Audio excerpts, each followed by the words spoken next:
मीठा दुनु तहर आम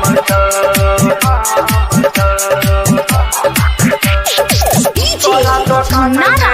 है गे छौरी मीठा दुनु तहर आम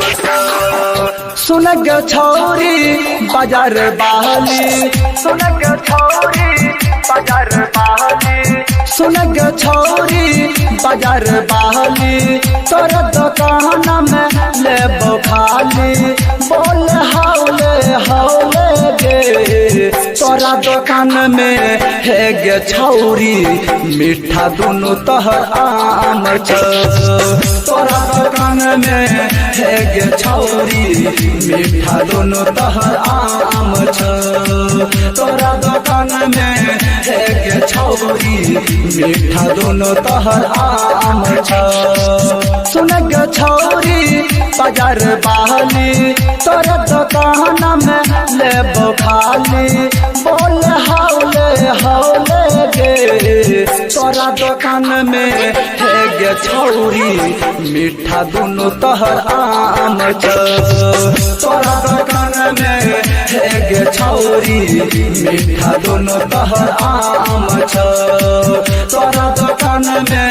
है गे छौरी मीठा दुनु तहर आम मीठा दुनु तहर आम मीठा दुनु तहर आम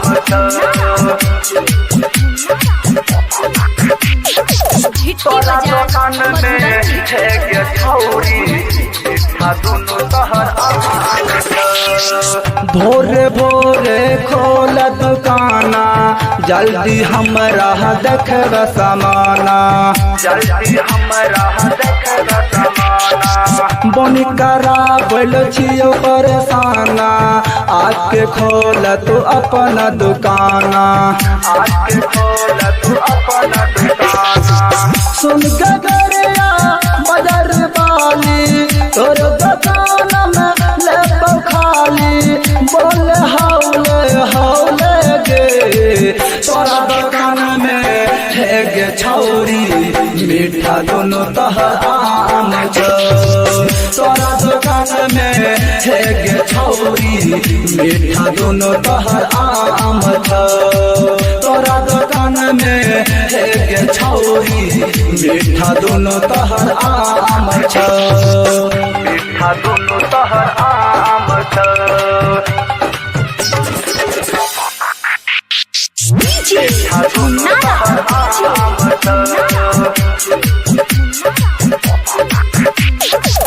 तोरा दुकान में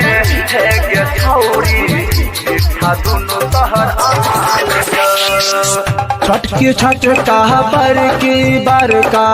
नैल बहु छौरी तर तरका नैल बहु छौरी तर तरका खाय में आबै छी जब माजा जब तक माल रहै छी ताजा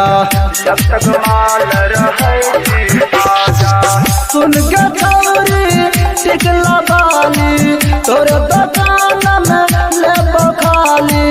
बोल हौले हौले गे तोरा दुकान में है गे छौरी मीठा दुनु तहर आम तोरा दुकान में है गे छौरी मीठा दुनु तहर आम तोरा दुकान में है गे छौरी मीठा दुनु तहर आम Manish recording studio Raxaul Raghunathpur presented by JM Music।